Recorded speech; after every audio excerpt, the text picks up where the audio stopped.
struck by the ability of my Republican colleagues, to engage in a kind of duality of the mind with regard to federal spending.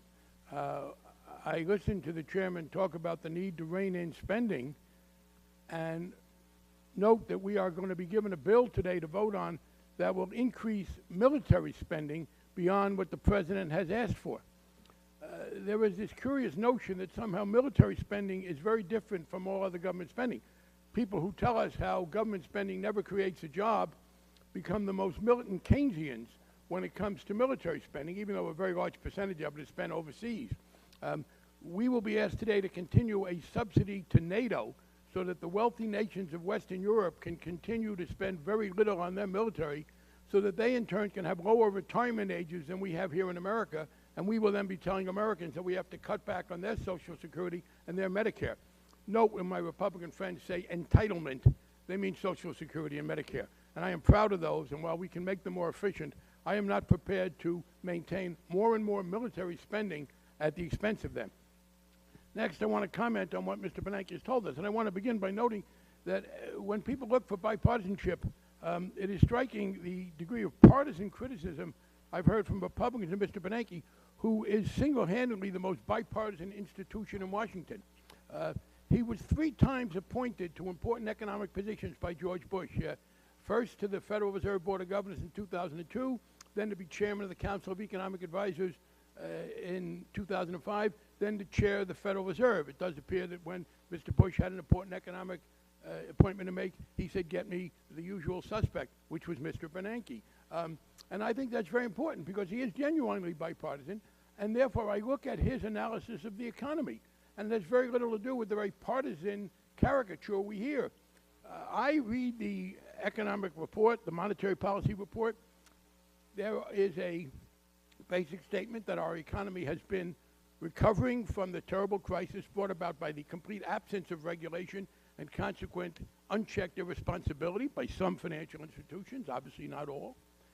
And we are told that it is slowed down by a number of factors.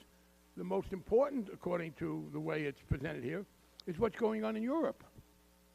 Nothing that we have done is responsible. In fact, the Federal Reserve has tried to be helpful in alleviating the situation in Europe, drawing again partisan criticism from the Republicans for their cooperation with the ECB to ease that situation to our benefit.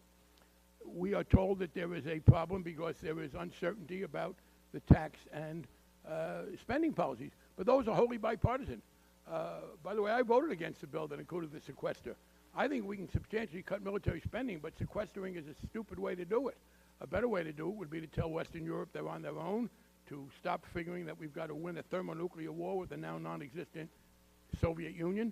But the fact is that the uncertainty that Mr. Bernanke talks about, our bipartisan Republican and Democratic appointed top economic official, is an uncertainty that is bipartisan and has nothing to do with regulation. And I listened to this complaint about regulatory uncertainty.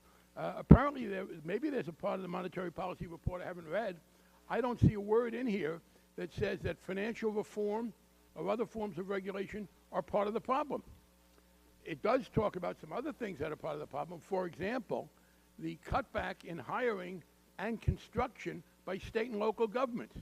And that is a direct preference of the Republicans. We began in 2009, when we had a president and a Democratic Congress, to provide funding so state and local governments could continue to be economically active in the face of the crisis that had hit them. We were told by our Republican colleagues that that was government spending, it didn't create jobs. That's apparently you couldn't shoot anybody with it, and if you can't shoot anybody with something, or if you can't send it to an overseas base, it has no job creation impact, so they only do it for the military.